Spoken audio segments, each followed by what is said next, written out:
Good morning student, BA-BSc second year geography की कक्षा में आप सभी का हार्दिक स्वागत है।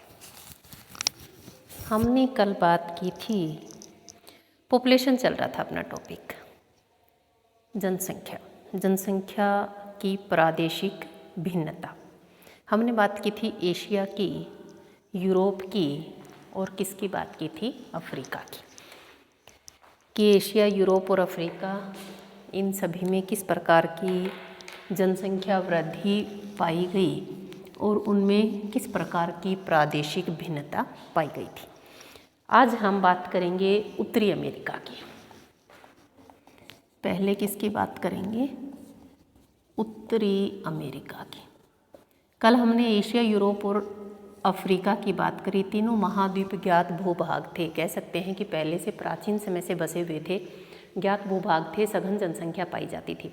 लेकिन उत्तरी अमेरिका और दक्षिणी अमेरिका की अगर हम बात करेंगे तो ये दोनों ही महाद्वीप बाद में बसे हुए द्वीप हैं। यह हम कह सकते हैं कि इनके बारे में बहुत बाद में पता चला था कि इस प्रकार के भी कोई महाद्वीप हैं।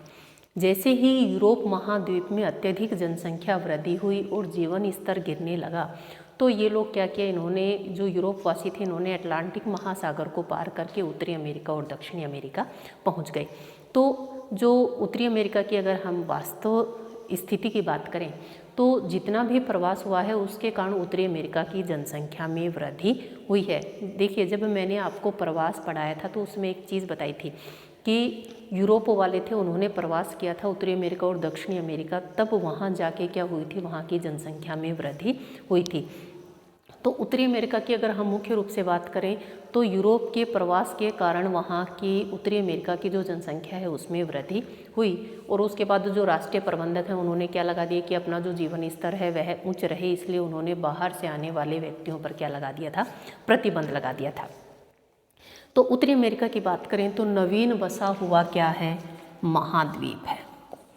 उत्तरी अमेरिका नवीन बसा हुआ महाद्वीप है। क्यों है? क्योंकि देखिए, एशिया, यूरोप और अफ्रीका आपस में जुड़े हुए थे, इसलिए इनके बारे में सभी को ज्ञात था और इसकी खोज बाद में हुई थी, इसलिए क्या हुआ, नवीन बसा हुआ महाद्वीप है। विगत 300 वर्षों की अगर हम बात करें, 300 वर्षों में बड़ी संख्या में यूरोप से व एशिया से प्रवास करके लोग यहाँ आए। एशिया और यूरोप से प्रवास करके कहाँ पहुँचे, यूरोप से प्रवास करके कहाँ पहुँचे, उत्तरी अमेरिका। 1650 की अगर हम बात करें तो यहाँ की जनसंख्या थी मात्र 1650 ईस्वी में। उत्तरी अमेरिका की अगर हम बात करें जनसंख्या कितनी थी, 10 लाख। 1650 में मात्र उत्तरी अमेरिका की जो जनसंख्या थी कितनी थी, मात्र 10 लाख जनसंख्या थी। 1750 तक क्या रही, स्थिर रही। 1750 ईस्वी तक स्थिर रही। देखिए, 1650 में जनसंख्या कितनी थी, 10 लाख थी और 1750 तक भी कितनी रही, 10 लाख ही रही। क्यों रही? क्योंकि स्थिर थी। 18वीं शताब्दी के उत्तरार्ध की बात करें, 18वीं शताब्दी के उत्तरार्ध की अगर हम बात करें तो 18वीं शताब्दी का जो उत्तरार्ध हुआ, यूरोपियन लोगों का आरंभ हुआ और 19वीं शताब्दी तक जो यूरोपियन लोगों का आगमन था वो क्या हो गया, और अधिक तीव्र हो गया,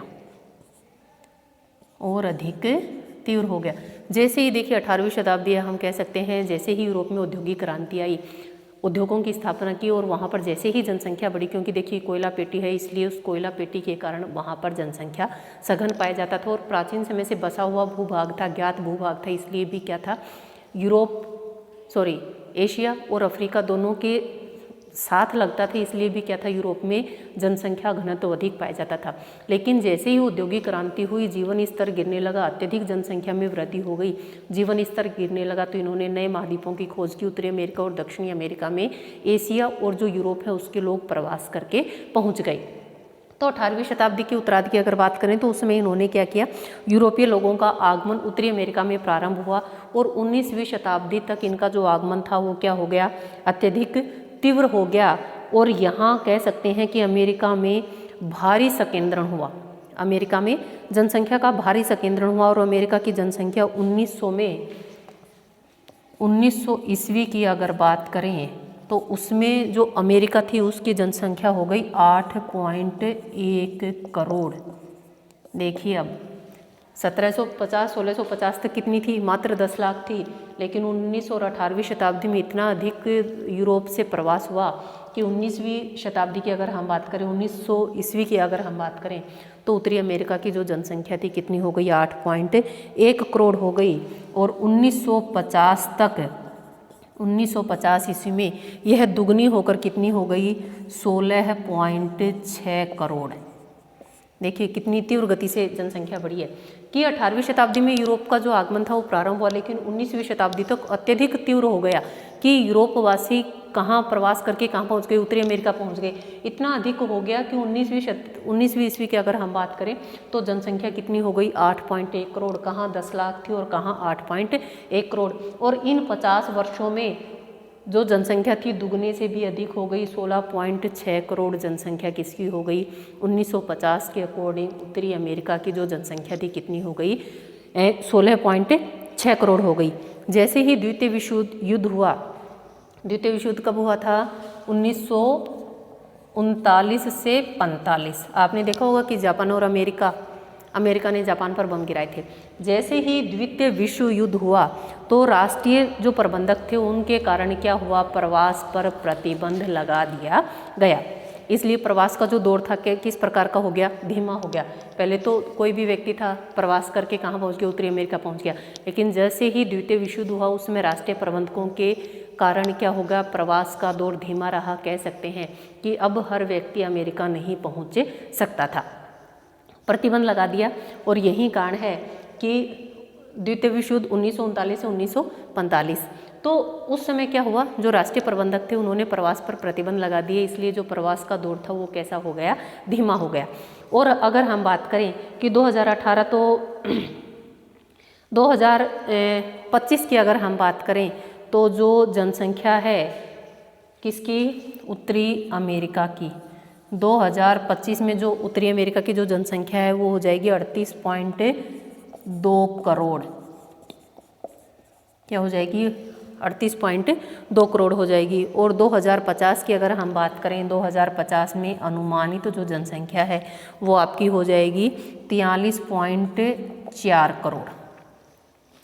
तो ये आगे की अनुमानित है, 2025 में कितनी हो जाएगी, 38.2 करोड़ हो जाएगी और 2050 में 43.4 करोड़ जनसंख्या हो जाएगी। और हम कह सकते हैं कि 2050 की बात करें तो जो कुल विश्व की कुल जनसंख्या की 4.77% जनसंख्या हम कह सकते हैं कि किस में मिलेगी, उत्तरी अमेरिका में मिलेगी। 2018 में उत्तरी अमेरिका की अगर हम बात करें जनसंख्या घनत्व कितना है, 20 व्यक्ति प्रति वर्ग किलोमीटर। किस अकॉर्डिंग, 2018 के अकॉर्डिंग। कि 2018 की अगर हम बात करें, 2018 के अनुसार उत्तरी अमेरिका में जो जनसंख्या घनत्व है कितना है, 20 व्यक्ति प्रति वर्ग किलोमीटर है। और तथा महाद्वीप की जो कुल जनसंख्या है, कुल जनसंख्या का 83.5% जो भाग है वो किस प्रकार का है, नगरीय है। नगर की जो कुल जनसंख्या है हम कह सकते हैं महाद्वीप की जो कुल जनसंख्या है उसका 83.5% जो जनसंख्या है उत्तरी अमेरिका की वो किस प्रकार की है, नगरीय है। हम कह सकते हैं कि 17-16 पॉइंट कुछ प्रतिशत जनसंख्या है जो उत्तरी अमेरिका में ग्रामीण क्षेत्रों में निवास करती है। और या दूसरा हम कह सकते हैं कि 83.5% जो उत्तरी अमेरिका की जो जनसंख्या है वह नगरों में निवास करती है। देखिए ग्रामीण और नगरीय व्यवसाय के अकॉर्डिंग उनका विभाजन किया जाता है। ग्रामीण जो क्षेत्र होते हैं प्राथमिक व्यवसाय में संलग्न होते हैं और जो नगरीय जो क्षेत्र होते हैं, जो नगर होते हैं उसमें द्वितीय तृतीय चतुर्थ और पंचम प्रकार के जो व्यवसाय होते हैं वो किए जाते हैं। तो व्यवसाय के अकॉर्डिंग भी क्या किया जाता है, नगरों का विभाजन किया जाता है। प्राथमिक व्यवसाय है, ग्रामीण क्षेत्र है, द्वितीय तृतीय चतुर्थ पंचम व्यवसाय है तो नगरीय क्षेत्र है। तो ये बात किसकी की हमने, उत्तरी अमेरिका की। इसकी अगर बात करते हैं उत्तरी अमेरिका में संयुक्त राज्य अमेरिका और कनाडा की अगर हम बात करें, कनाडा की बात करें तो जन्म दर और मृत्यु दर दोनों क्या हैं, निम्न स्तर पर पाए जाते हैं। संयुक्त राज्य अमेरिका और कनाडा में दोनों में ही जो जन्म दर और मृत्यु दर हैं निम्न स्तर पर पाए जाते हैं, जिसके कारण जनसंख्या वृद्धि नहीं होती है या जनसंख्या वृद्धि कम होती है। ठीक है, लेकिन वहाँ पर भी ऐसे देश हैं जिनमें कह सकते हैं कि जन्म दर अधिक पाई जाती है, जिसकी अगर हम बात करें मैक्सिको है, एल साल्वाडोर है, ग्वाटेमाला है, निकारागुआ है, वहाँ पर क्या है जनसंख्या वृद्धि दर आज भी उच्च है, जिसके कारण जनसंख्या में तीव्रता से वृद्धि हो रही है। उत्तरी अमेरिका की बात करें, सिर्फ 2 देश ऐसे हैं, संयुक्त राज्य अमेरिका और कनाडा, जहाँ पर जन्म दर और मृत्यु दर ही दोनों क्या हैं, निम्न स्तर पर हैं, जिसके कारण जनसंख्या में वृद्धि नहीं होती है। लेकिन उसके अलावा मैक्सिको है, एल साल्वाडोर है, निकारागुआ है, ग्वाटेमाला है, तो ये ऐसे क्षेत्र हैं जहां आज भी जनसंख्या की जो वृद्धि दर पाई जाती है उच्च पाई जाती है, और जिसके कारण वर्तमान समय में भी यहाँ पर जनसंख्या में तीव्रता से वृद्धि हो रही है। तो ये बात की थी आज हमने किसकी की थी, उत्तरी अमेरिका की।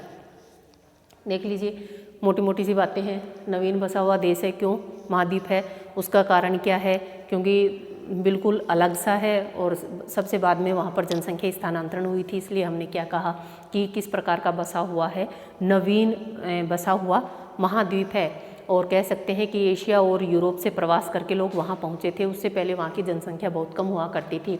1650 की बात करें, मात्र जनसंख्या कितनी थी, 10 लाख जनसंख्या थी। 1750 तक क्या रही, स्थिर रही। इन 100 वर्षों में वहाँ की जनसंख्या में कोई परिवर्तन नहीं हुआ। उसके बाद क्या हुआ, 18वीं शताब्दी में जैसे ही यूरोप में क्या हुआ, औद्योगिक क्रांति आई, तो वहाँ से जो एशिया और यूरोप के जो व्यक्ति थे उनका प्रवास प्रारंभ हो गया, और 19वीं शताब्दी तक तो उनका प्रवास अत्यधिक तीव्र हो गया। और यही कारण है कि 1900 ईस्वी में वहाँ की जो जनसंख्या थी 8.1 करोड़ हो गई, और 50 वर्षों में बढ़कर दुगने से भी अधिक हो गई, 8 का 16.6 करोड़ हो गई।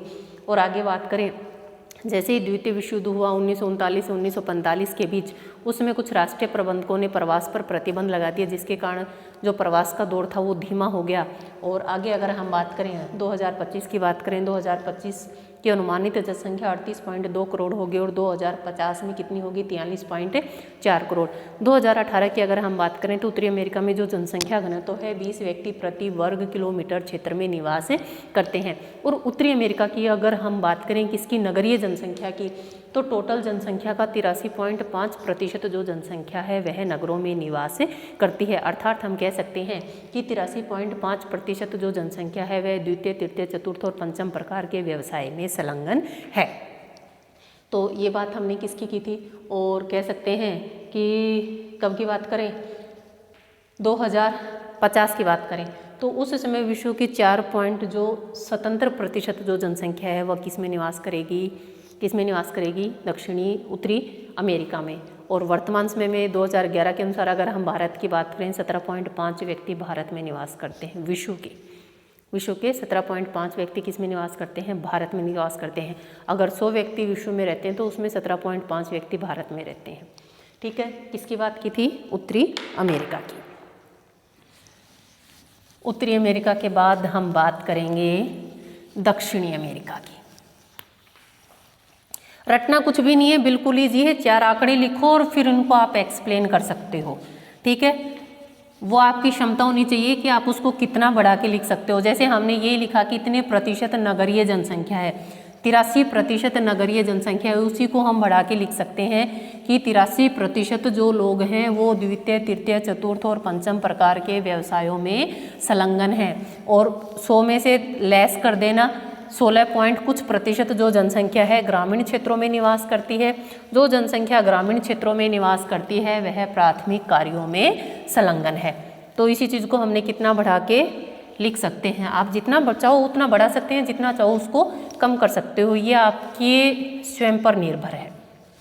और एग्जाम में जितना लिखोगे उसी के अकॉर्डिंग क्या होते हैं, नंबर मिलते हैं। अब हम नेक्स्ट बात करेंगे किसकी, दक्षिणी अमेरिका की। पहले उत्तरी अमेरिका की 2 चीज़ें और बताती हूँ। उत्तरी अमेरिका की बात करते हैं। उत्तरी अमेरिका में 2 चीज़ और, सर्वाधिक जनसंख्या जो पाई जाती है संयुक्त राज्य अमेरिका में पाई जाती है। उत्तरी अमेरिका के 2 देश बताती हूँ। प्रथम जो जनसंख्या है सर्वाधिक है संयुक्त राज्य अमेरिका में पाई जाती है, और दूसरी पाई जाती है मैक्सिको में। तीसरे नंबर पर कनाडा है। और दक्षिणी अमेरिका की अगर हम बात करें तो सर्वाधिक पाई जाती है ब्राज़ील में, और सेकंड नंबर पे कोलंबिया में। सबसे अधिक जनसंख्या अगर हम पूछें किसकी बात करें, दक्षिणी अमेरिका की कि दक्षिणी अमेरिका का ऐसा कौन सा देश है जहाँ पर सर्वाधिक जनसंख्या पाई जाती है, तो आप क्या कहेंगे, ब्राज़ील। Second number Colombia. दक्षिणी अमेरिका, देखिए साहब, यूरोप वाले प्रवास करके गए थे उत्तरी अमेरिका और उसके बाद दक्षिणी अमेरिका। जैसे उत्तरी अमेरिका में जनसंख्या घनत्व बढ़ा, किधर रुख कर लिया उन्होंने, दक्षिणी अमेरिका की ओर। देखिए क्या हुआ, दक्षिणी अमेरिका की भी अगर जनसंख्या वृद्धि की हम बात करें तो जनसंख्या वृद्धि में प्राकृतिक वृद्धि दर के साथ प्रवासियों की मुख्य भूमिका रही है कि इतनी जनसंख्या वहाँ की खुद की नहीं थी, इतने लोग प्रवास करके वहाँ पर पहुँच गए। तो दक्षिणी अमेरिका की जो जनसंख्या थी उसमें मुख्य भूमिका किसकी रही, प्रवासियों की। मुख्य भूमिका किसकी रही, प्रवासियों की। सेकेंड बात आती है 1650 की अगर हम बात करें, 1650 ईस्वी से 1900 तक, 1650 ईस्वी से 1900 ईस्वी तक इसकी जनसंख्या में 25 गुना वृद्धि हुई। क्या हुई, 25 गुना वृद्धि हुई। वर्ष कितने, 250 वर्षों में, लेकिन जनसंख्या कितने गुना बढ़ गई, 25 गुना क्या हो गई, बढ़ोतरी हो गई। 19वीं शताब्दी की अगर बात करें, 1900 ईस्वी की अगर बात करें, दक्षिणी अमेरिका की जनसंख्या थी 1900 में, जनसंख्या थी 1900 ईस्वी में, 1900 ईस्वी में अगर दक्षिणी अमेरिका की अगर हम बात करें 6.3 करोड़ थी, 6.3 करोड़। और अगर 1950 ईस्वी की हम बात करेंगे तो 1950 में हो गई 16.6 करोड़। 50 वर्षों में कई गुना बढ़ गई। और बात करें कि 2001 में 35 करोड़ हो गई, 2001 में कितनी हो गई, 35 करोड़। और 2000 अगर हम किसकी बात करेंगे आगे कि 2001 में कितनी हो गई थी, 35 करोड़ हो गई। वर्तमान अगर हम बात करें कि जनसंख्या वृद्धि उच्च जन्म दर का परिणाम रही, क्योंकि विभिन्न सरकार द्वारा यहाँ पर क्या हो गया, विदेशी आगमन पर पूर्ण रूप से प्रतिबंध लगा दिया। लेकिन अब एक बार जनसंख्या बढ़ने के कारण यहाँ पर क्या है, जन्म दर क्या पाई जाती है, उच्च पाई जाती है, जिसके कारण क्या है, जन्म दर उच्च पाई जाती है। जन्म दर उच्च पाई जाने के कारण यहाँ की जो जनसंख्या है उसमें स्वयं ही बढ़ोतरी होना प्रारंभ हो गई। क्यों हो गई, क्योंकि बाहर से जो प्रवास हो रहा था, कह सकते हैं कि हम प्रवास सरकार है उन्होंने क्या कर दिया, विदेशी आगमन पर प्रतिबंध लगा दिया, पूर्ण रूप से प्रतिबंध कर दिया। और यही कारण है कि लेकिन यहाँ पर जो जन्म दर है वो क्या है, उच्च पाई जाती है। जब प्रतिबंध लगाना था तब तो लगाया नहीं, तब जनसंख्या में अत्यधिक वृद्धि हो गई। और अब प्रतिबंध लगा दिया। अब प्रतिबंध लगाने का ये रहा कि इस समय तक जनसंख्या में अत्यधिक तीव्र गति से वृद्धि हो चुकी थी, लेकिन भारत से आने वाले जो प्रवासी थे उन पर क्या लगा दिया, प्रतिबंध लगा दिया।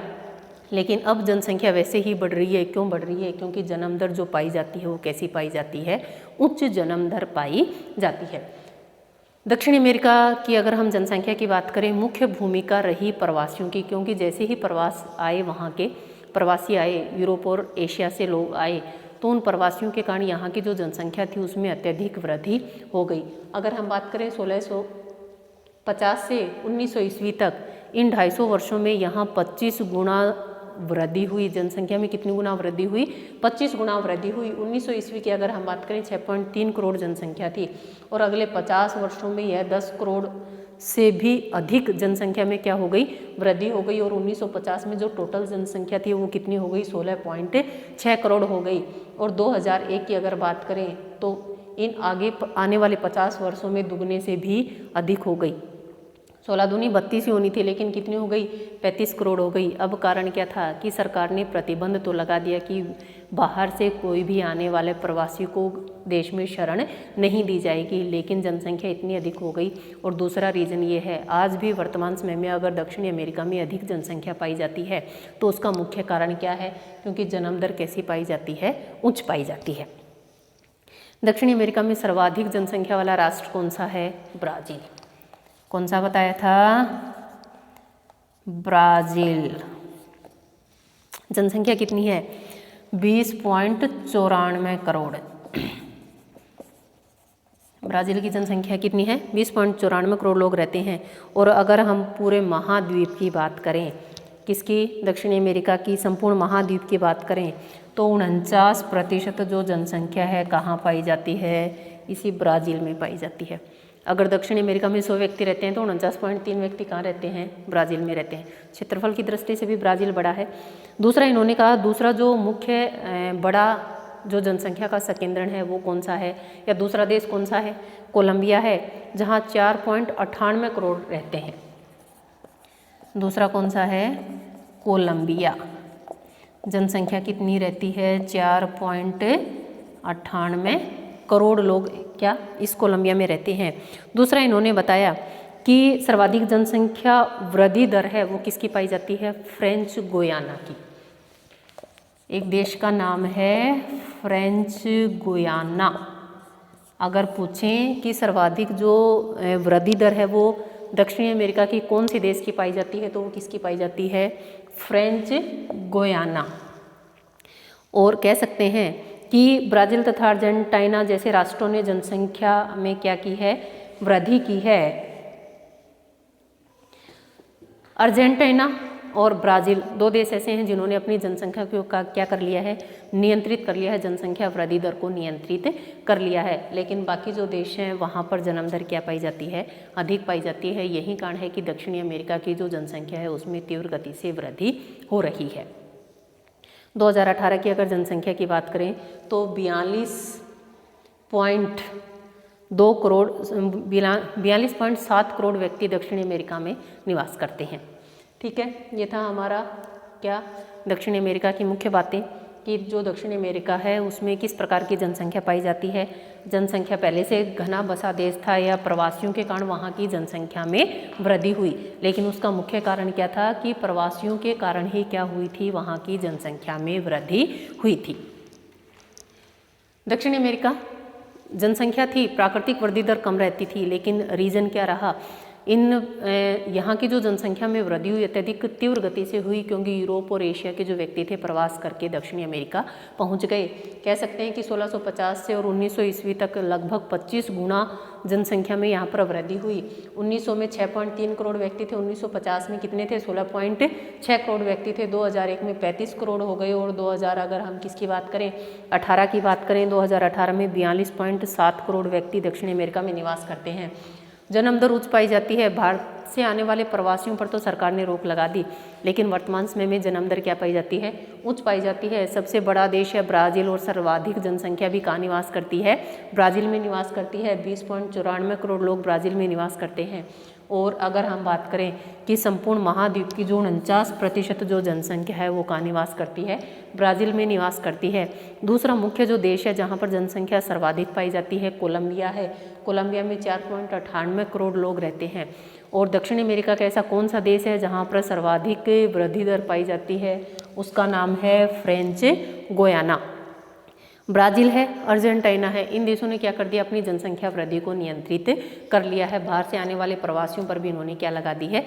रोक लगा दी है। इसलिए इन क्षेत्रों में तो जनसंख्या में वृद्धि नहीं हो रही है, लेकिन दक्षिण अमेरिका के काफ़ी ऐसे देश हैं जहाँ पर जन्म दर क्या पाई जाती है? उच्च पाई जाती है, जिसके कारण जनसंख्या में आज भी वृद्धि हो रही है। नेक्स्ट हम बात करेंगे ओशिनिया की। देखिए ओशिनिया, ऑस्ट्रेलिया। ओशिनिया में कौन कौन शामिल हैं? ऑस्ट्रेलिया। और प्रशांत महासागर में जितने भी छोटे छोटे टापुओं पर जितने भी द्वीप हैं उन सारे द्वीपों को हम किस में शामिल करेंगे? ओशिनिया। कई बार पूछ भी लिया जाता है। और इस चैप्टर को आप अच्छे से याद करना, उसका रीज़न है बड़ा क्वेश्चन तो आएगा ही आएगा, साथ में छोटे क्वेश्चन भी आ जाते हैं और कई बार कंपटीशन में भी क्वेश्चन आ जाते हैं। ठीक है, नेक्स्ट हम बात करेंगे ओशिनिया। ओशिनिया फर्स्ट टाइम नाम सुन रहे होगे क्योंकि विश्व की ज्योग्राफी पढ़ रहे हैं हम। ओशिनिया की बात करते हैं Australia, New Zealand, Papua New Guinea और उसके आसपास जितने भी छोटे छोटे प्रशांत महासागर में जितने भी द्वीप हैं और उन द्वीपों पे जितने भी देश स्थित हैं वो सभी देश किसमें शामिल हैं? ओशिनिया में। बात करें फिजी, गुआम, किरबिती और मार्शल द्वीप, नारू, टोंगा, वनातु, पश्चिमी समोआ, ये जितने भी द्वीपीय देश हैं वो सब किस में शामिल हैं? ओसेनिया में। पहले हमने मुख्य मुख्य महाद्वीपों की बात की थी, अब जो भी बच जाता है ऑस्ट्रेलिया, न्यूजीलैंड और उसके आसपास जितने भी छोटे छोटे द्वीप हैं वो सब किस में शामिल हैं? ओशेनिया में। ठीक है, 1650 की अगर जनसंख्या की बात करें किसकी? ओशेनिया की, कितनी थी? 1650 ईस्वी में ओशेनिया की जनसंख्या थी कितनी? 20 लाख। सही है। आगामी 200 वर्षों तक क्या रही? स्थिर रही। 200 वर्ष हो गए, 200 वर्ष किस प्रकार की रही? स्थिर रही। 1850 ईस्वी तक कैसी रही? स्थिर रही, मतलब जनसंख्या में बढ़ोतरी नहीं हुई। आगे अगर हम बात करें 1900 तक, 200 वर्षों तक स्थिर रही, लेकिन 1900 में कितनी पहुंच गई? जो जनसंख्या थी कितनी हो गई? 20 लाख की 60 लाख। 200 वर्षों तक क्या रही? जनसंख्या स्थिर रही, लेकिन 1900 की अगर हम बात करें जनसंख्या कितनी पहुंच गई? 60 लाख पहुंच गई। और रीजन सुनिए क्या? 20वीं शताब्दी में यूरोप से, अमेरिका से और एशिया से प्रवासियों का आगमन हुआ, जिसके कारण जनसंख्या में कुछ वृद्धि संभव हुई। यूरोप पहुंचा, दूसरा एशिया, और तीसरा कौन पहुंचा? अब अमेरिका भी शामिल था। इन तीनों महाद्वीपों के लोग यहाँ पहुँचे क्यों? वो सुनिए। तकनीकी ज्ञान और कौशल का उपयोग था। ऑस्ट्रेलिया में सोने की खानें हैं और उन सोने की खानों को तकनीकी उससे सोना निकालने के लिए कौन पहुँचे? उस खनिज संसाधनों की लालसा में यूरोप, एशिया और साथ में कौन शामिल हो गया? अमेरिका। 3 महाद्वीप शामिल हो गए और जिसके कारण क्या हो गया? ओशेनिया की जो जनसंख्या थी उसमें वृद्धि हो गई।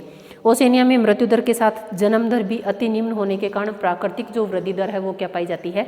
कम पाई जाती है। जन्म दर भी कम है, मृत्यु दर भी कम है, जिसके कारण क्या है? जो प्राकृतिक जो वृद्धि दर है वो क्या पाई जाती है? कम पाई जाती है। ओशेनिया की अगर जनसंख्या की बात करें 1950 में 1.3 करोड़ थी। 1950 में देखिए 60 लाख से कितनी हो गई?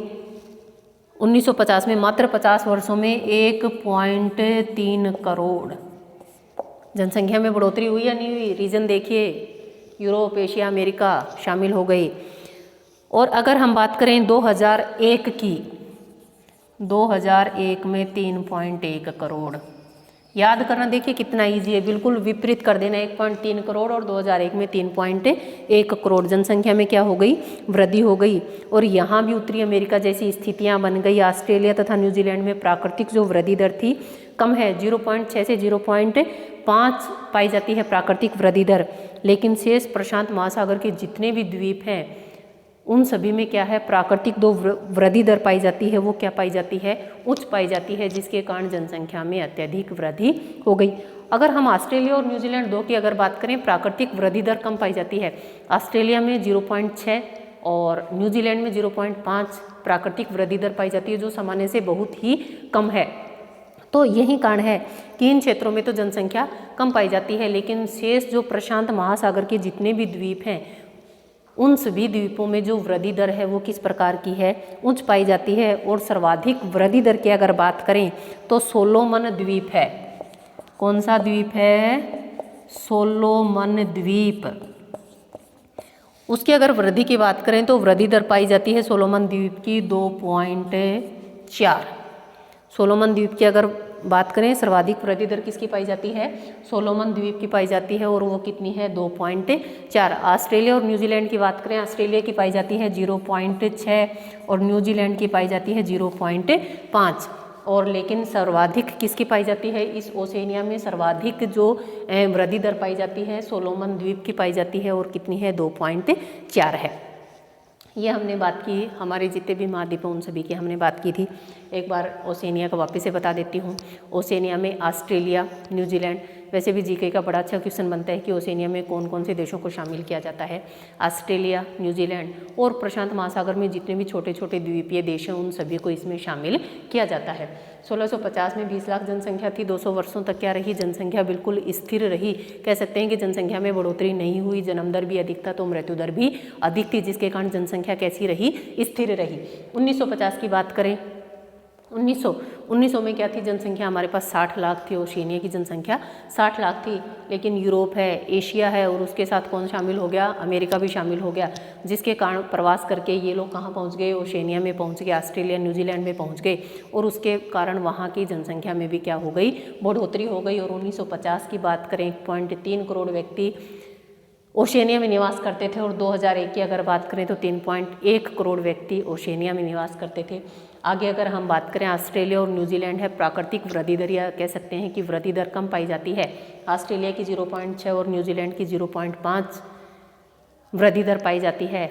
लेकिन सर्वाधिक जो वृद्धि दर है ओशिनिया में एक द्वीप है सोलोमन द्वीप, उसकी पाई जाती है, कितनी है, 2.4।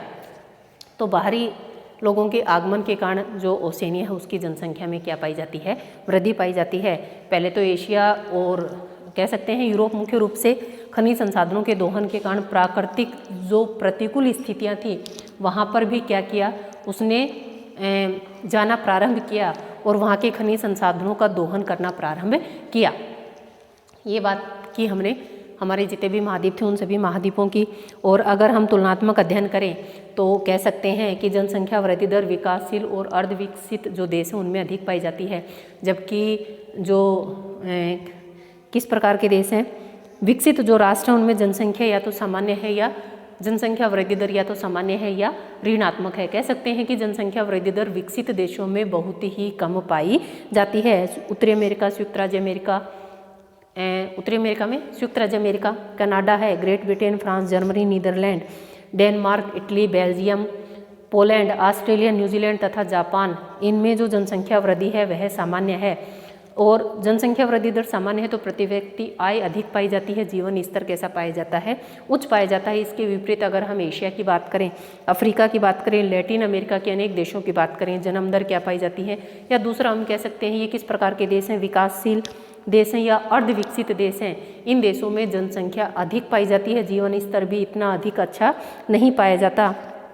कह सकते हैं कि विकासशील देशों में सामाजिक और आर्थिक दृष्टि से पिछड़ापन पाया जाता है और निर्धनता के कारण बड़े परिवार को प्राथमिकता दी जाती है। ऐसा मानना था कि देखिए पहले जो बड़े परिवार पाए जाते थे कि अगर परिवार बड़ा होगा तो उतने ही हाथ अधिक होंगे और काम अधिक करेंगे तो खाएंगे भी अधिक।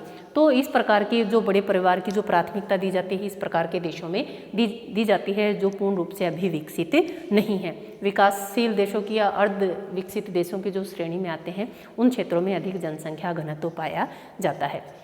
ये बात की थी हमने, विश्व का प्रादेशिक भिन्नता की बात की थी जनसंख्या की। और आज का आपका क्वेश्चन है कि क्वेश्चन सुनिए, उत्तरी अमेरिका के बारे में बताइए। उत्तरी अमेरिका की सर्वाधिक जनसंख्या कौन से देश में पाई जाती है? उत्तरी अमेरिका महाद्वीप की सर्वाधिक जनसंख्या कौन से देश में पाई जाती है? सेकंड हम बात करेंगे कि ओशिनिया की बात करेंगे, ओशिनिया में कौन कौन से देश शामिल हैं, ठीक है, 2 क्वेश्चन। तीसरे क्वेश्चन आप बताओगे दक्षिण अमेरिका से। दक्षिण अमेरिका का ऐसा कौन सा देश है जहाँ पर 50% के आसपास जनसंख्या निवास करती है, या दक्षिण अमेरिका का सबसे बड़ा देश जनसंख्या की दृष्टि से, ठीक है। इन सभी क्वेश्चनों का आप मुझे कमेंट करके आंसर दें। आज के लिए इतना ही, कल नेक्स्ट क्लास में हम मिलेंगे, जो जनसंख्या सिद्धांत हैं उनकी हम बात करेंगे। और आप मुझे कमेंट करके अवश्य बताएं ताकि मुझे पता चले कि मेरे कितने स्टूडेंट क्लास ले रहे हैं, उनका क्या रिस्पॉन्स आ रहा है, ठीक है। और आपका जो रिस्पॉन्स रहेगा, देखो इस साल हम नहीं कह सकते कि क्या होगा, कॉलेज कब खुलेंगे, लेकिन आप अपनी स्टडी कंटिन्यू रखें। जो भी समस्या है आप मुझे कमेंट करके पूछ सकते हैं। धन्यवाद।